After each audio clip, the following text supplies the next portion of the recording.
Le poireau, rapidement, je vais mentionner les avantages d'avoir ça au jardin. Donc, pourquoi en semer?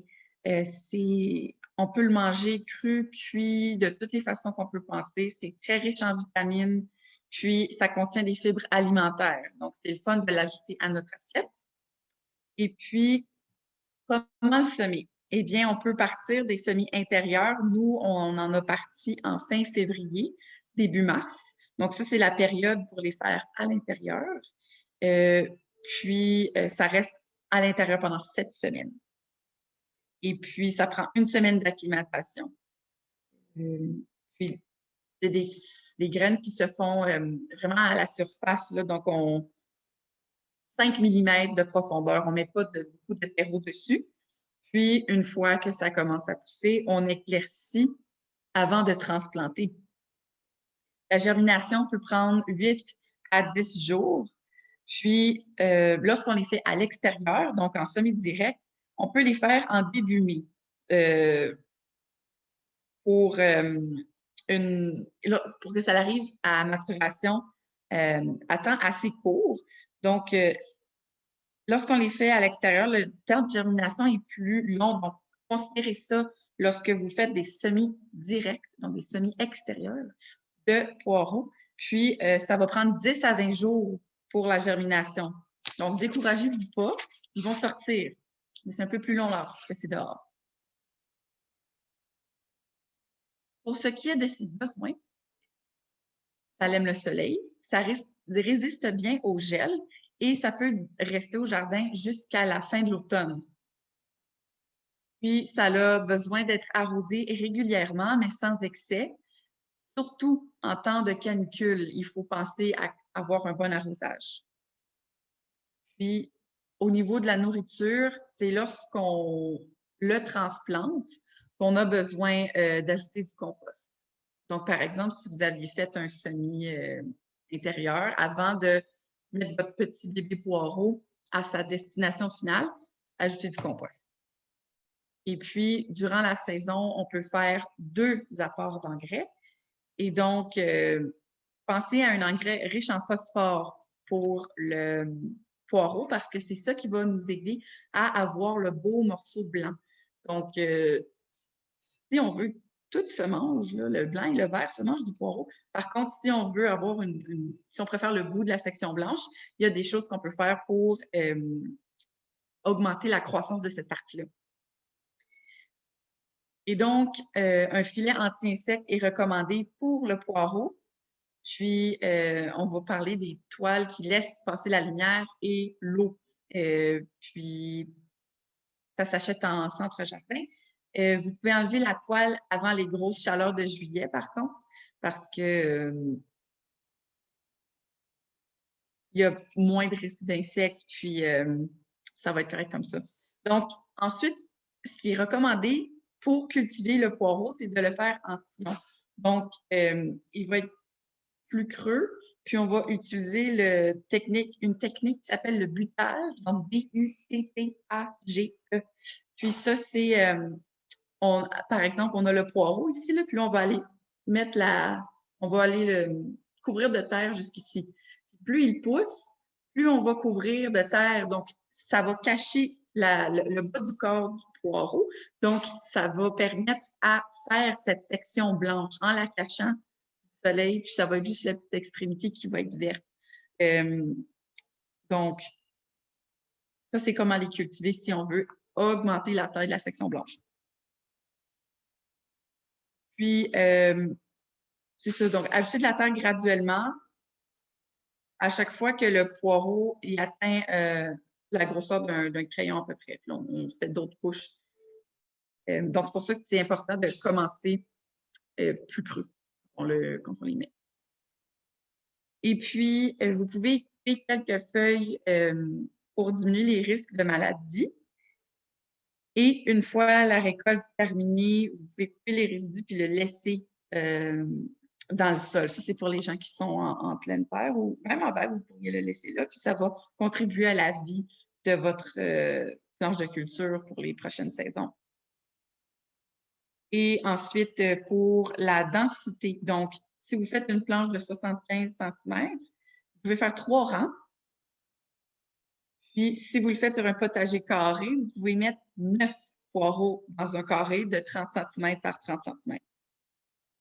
Et pour les gens qui le font en pot, bien, ça se fait dans un pot de 20 cm de creux et 20 à 25 cm de diamètre. Vous prendre 4 litres de terreau. Moyennement riche, donc ça va être une part de compost pour 6 parts de terreau. Puis aujourd'hui, on a parlé des compagnonnage. Alors, comment l'intégrer dans notre potager? Les associations intéressantes qu'on peut faire avec le poireau, ce sont les légumes-feuilles, les fines herbes et les fleurs comestibles. Puis, il est utile à plusieurs cultures parce qu'il éloigne les insectes des carottes et des choux, par exemple. Donc, c'est des bons amis, c'est un bon compagnonnage à faire. Et en plus, la carotte, en échange, elle éloigne la teigne du poireau, qui est une peste du poireau. Un méchant. On les aime pas. Donc, carotte et poireau, c'est une bonne idée ensemble. Et donc, le céleri aussi aime le butage. Donc, comme j'expliquais tantôt, c'est d'ajouter de la terre graduellement tout le long du corps du légume qui pousse. Donc, ça serait peut-être une bonne idée pour vous de mettre vos céleris et vos poireaux un à côté de l'autre. Comme ça, vous avez les mêmes légumes qui ont besoin de se faire buter. Ça fait drôle à dire parce qu'en français, se faire buter, c'est se faire donner un coup. Donc, les légumes qui ont besoin de butage, mettez-les ensemble. C'est un bon truc. Alors, ensuite, important à savoir, les poireaux ne s'entendent pas bien avec les fabacées, donc tout ce qui est haricots, pois et fraises, cette famille-là, et aussi la famille des solanacées. Donc, on va voir patates, piments et aubergines. Ils ne s'entendent pas bien, c'est préférable de les éloigner. Puis, vous pouvez planter votre poireau en mai, puis ça va prendre environ 22 semaines de vie au jardin jusqu'au gel. Et on ne peut pas faire de succession à ce moment-là. Donc, il n'y aura pas plusieurs générations là, dans ce sens-là. Et ensuite, vous pouvez transplanter jusqu'en mi-juin. Puis, avant de le mettre au jardin, vous pouvez le précéder d'une culture à croissance rapide comme les radis, laitue, pak choy et épinards. Puis, le temps que ceux-là ils sortent, ben, ensuite, votre poireau peut arriver. C'est ce qui conclut la fiche de culture pour le poireau.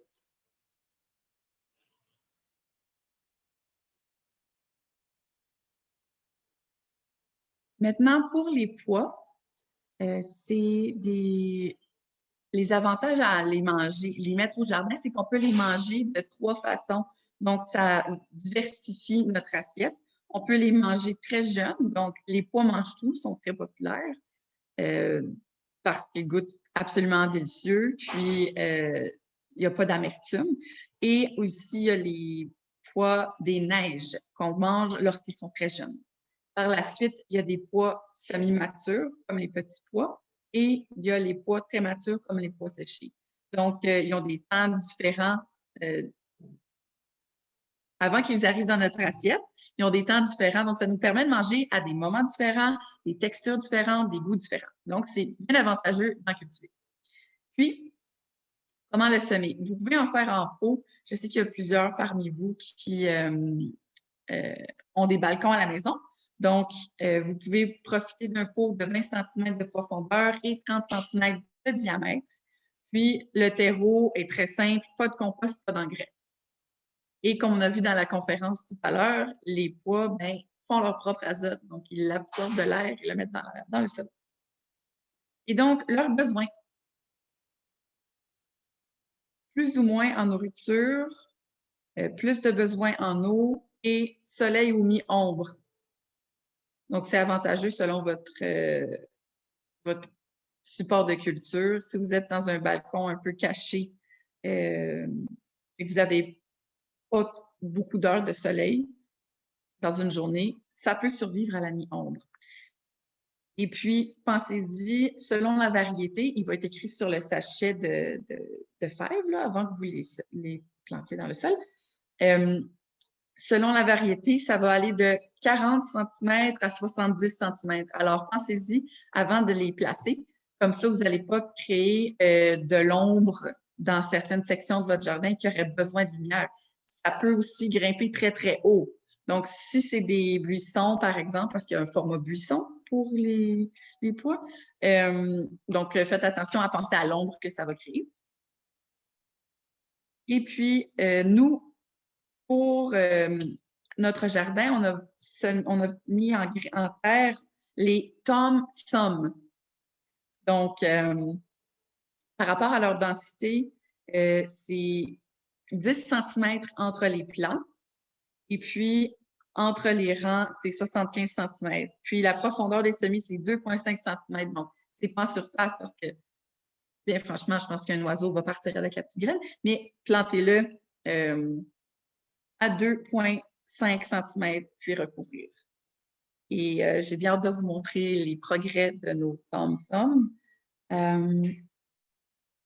Pour l'intégrer au potager, il y a des associations intéressantes qu'on peut faire avec les carottes, les haricots nains et le navet.